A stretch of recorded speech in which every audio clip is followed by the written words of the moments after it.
Hello everyone, hope you all doing well. So this is my first video and ಈ video ಬಂದ್ಬಿಟ್ಟು ಈ ನಮ್ಮ ಗಾಡಿ ಸ್ಪೆಂಡರ್ ಪ್ಲಸ್ ಬಗ್ಗೆ. ಸೊ ತುಂಬ ಜಾಸ್ತಿ ಏನು ಹೇಳಬೇಕಾಗಿಲ್ಲ ಅಂತ ಅನ್ಕೋತೀನಿ ಈ ಗಾಡಿ ಬಗ್ಗೆ.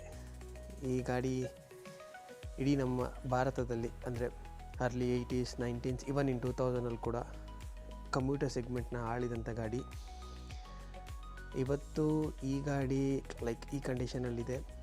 ನಾವು ತುಂಬ ದಿನದಿಂದ ಈ ಗಾಡಿನ ಯೂಸ್ ಮಾಡ್ತಾ ಇಲ್ಲ. ಸುಮಾರು 4-5 ಇಯರ್ಸಿಂದನೇ ನಾವು ಈ ಗಾಡಿನ ನಿಲ್ಲಿಸ್ಬಿಟ್ಟಿದ್ವಿ.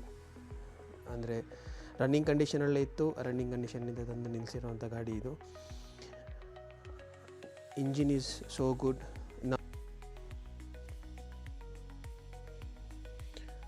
ಇದರದ್ದು ಕೇಬಲ್ ಅಂದರೆ ಸ್ಪೀಡೋಮೀಟರ್ ಕೇಬಲ್ ಕಟ್ಟಾಗೋದಕ್ಕಿಂತ ಮುಂಚೆ ಈ ಗಾಡಿ ಓಡಿರೋ ರೀಡಿಂಗ್ ಬಂದ್ಬಿಟ್ಟು ಅರೌಂಡ್ 46,960 ಕಿಲೋಮೀಟರ್ಸ್. ಅದಾದಮೇಲೆ ತುಂಬ ಅಂದರೆ ಗಾಡಿನ ಓಡಿಸಿದ್ದೀವಿ, ಬಟ್ ಏನು ಆ ಕೇಬಲ್ನ ರೆಡಿ ಮಾಡಿಸಿಲ್ಲ. ಇವಾಗಲೂ ಪೆಟ್ರೋಲ್ ಹಾಕಿ ಗಾಡಿ ಸ್ಟಾರ್ಟ್ ಮಾಡಿದ್ರೆ ಗಾಡಿ ಸ್ಟಾರ್ಟ್ ಆಗುತ್ತೆ. ಓಕೆ, ಟೆಕ್ನಿಕಲ್ ಸ್ಪೆಸಿಫಿಕೇಷನ್ ಬಗ್ಗೆ ಹೇಳಬೇಕು ಅಂತಂದರೆ single cylinder air cooled engine with 97.2 cc capacity engine capacity, 4-speed manual transmission, producing around 7 to 8 bhp and 8 Nm of torque with a fuel efficiency of 60 km. And tire, both side front and back we are having 18-inch spoke wheel and I think 80/100 tire with the front and back. And the front we have telescopic hydraulic fork suspension and back also swing arm with hydraulic shock absorber back side. And front and back both are drum brakes.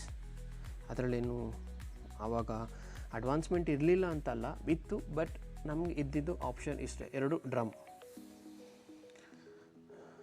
And this all the technical specification. This a carburettor engine mainly. So ನಮ್ಗೆ ಅವಾಗ ಇದ್ದಿದ್ದು carburettor engine. Okay, ಇವಾಗ main address ಮಾಡಬೇಕಾಗಿರೋ ಇಶ್ಯೂಸ್ನ ನೋಡೋಣ.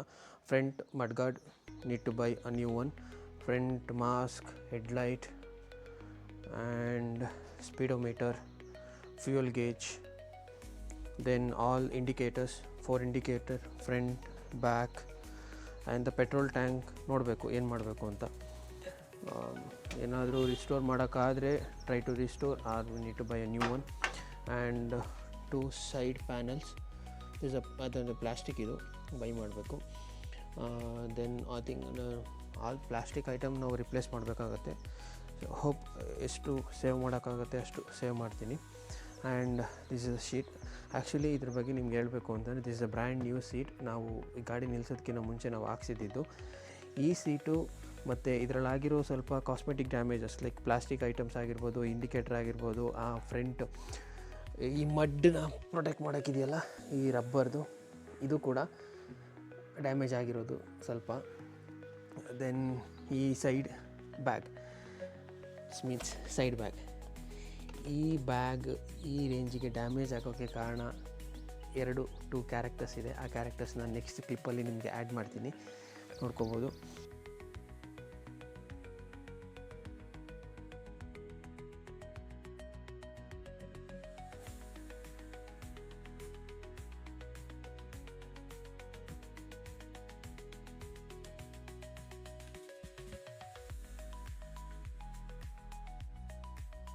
Back mudguard replace ಮಾಡಬೇಕು. I think ಇಷ್ಟು utility box ಒಂದು ರಿಪ್ಲೇಸ್ ಮಾಡಬೇಕು ವಿತ್ ಕೀ ಸೆಟ್. ಆ ನ್ಯೂ ಕೀ ಸೆಟ್ ನಾವು ಇದಕ್ಕೆ ಇನ್ಸ್ಟಾಲ್ ಮಾಡಬೇಕು. ದೆನ್ ದಿಸ್ ಸ್ವಿಚ್ ಗೇರ್ನ ಹೊಸದಾಗಿ ಇನ್ಸ್ಟಾಲ್ ಮಾಡಬೇಕು ಅಷ್ಟೇ. ಸೊ ಇದಿಷ್ಟು ನಾವು ಈ ಗಾಡಿಯಲ್ಲಿ ರಿಪ್ಲೇಸ್ ಮಾಡಬೇಕಾಗಿರೋ ಐಟಮ್ಸು. ಫ್ರಂಟ್ ಸಸ್ಪೆನ್ಷನಲ್ಲಿ ಆಯಿಲ್ ಲೀಕ್ ಇದೆ, ನೋಡಬೇಕು. ಇಫ್ ಇಟ್ಸ್ ಆಯಿಲ್ ಸೀಲ್ ಹೋಗಿದ್ರೆ ಆಯಿಲ್ ಸೀಲ್ ಹಾಕಬೇಕು, ಅಥವಾ ಸಸ್ಪೆನ್ಷನ್ ಸ್ಪ್ರಿಂಗ್ ವೀಕ್ ಆಗಿದ್ದರೆ ಅದನ್ನು ರಿಪ್ಲೇಸ್ ಮಾಡಿಸ್ಬೇಕು. ದೆನ್ 2 ಬ್ರೇಕ್ ಶೂಸ್, ಹೊಸ ಬ್ರೇಕ್ ಶೂಸ್ ಹಾಕ್ಸ್ಬೇಕು. Obviously pocket, chain and chain cover replace ಮಾಡಿಸ್ಬೇಕು. And this one more important thing, centre stand ಅದು ರಸ್ಟ್ ಹಿಡ್ದು ಬೆಂಡ್ ಆಗಿದ್ದು, ಅದು ಚೈನ್ ಮಾಡಿಸ್ಬೇಕು. ಐ ಥಿಂಕ್ ಸೈಡ್ ಸ್ಟ್ಯಾಂಡ್ ಕೂಡ ಚೈನ್ ಮಾಡಿಸ್ಬೇಕು, ಅದೊಂದು. ಸೊ ನೋಡಬೇಕು. ಸೊ ಇಷ್ಟು ನಾನು ಇವಾಗ ಲೀಸ್ಟ್ ಔಟ್ ಮಾಡ್ಕೊಂಡಿದ್ದೀನಿ. ಲೆಟರ್ ಆನ್ ನಾವು ಸ್ಟಾರ್ಟ್ ಮಾಡಿದ್ಮೇಲೆ ಯಾವ ಪಾರ್ಟ್ ಬೇಕಾಗುತ್ತೆ ಆ ಪಾರ್ಟ್ನ ಆರ್ಡ್ರ್ ಮಾಡಿ ತರಿಸ್ಕೋಬೇಕು. ಬಟ್ ಈ ನನ್ನ ಉದ್ದೇಶ ಏನು ಅಂತಂದರೆ ಈ ಗಾಡಿನ ಮತ್ತೆ ಆ್ಯಸ್ ಇಟ್ ಈಸ್ ಶೋರೂಮ್ ಕಂಡೀಷನಿಂದ ಹೆಂಗೆ ಬಂದಿತ್ತು ಅದೇ ರೀತಿ ರೆಡಿ ಮಾಡಬೇಕು, ರಿಸ್ಟೋರ್ ಮಾಡಬೇಕು. Then that's it for this video. ಚಾನಲ್ಗೆ ಹೊಸಬರಾಗಿದ್ದರೆ ಚಾನಲ್ನ ಸಬ್ಸ್ಕ್ರೈಬ್ ಮಾಡ್ಕೊಳ್ಳಿ, ಹಾಗೆ ಬೆಲ್ ಐಕನ್ನ ಕ್ಲಿಕ್ ಮಾಡ್ಕೊಳ್ಳಿ. ಲೇಟೆಸ್ಟ್ ನೆಕ್ಸ್ಟ್ ಅಪ್ಲೋಡ್ಸ್ ಏನಿದೆ ಎಲ್ಲ ನಿಮಗೆ ಫಸ್ಟ್ ನೋಟಿಫಿಕೇಷನ್ ಬರುತ್ತೆ ಆ್ಯಂಡ್ ಫಸ್ಟ್ ನೀವು ಅದನ್ನ ವ್ಯೂ ಮಾಡ್ಬೋದು.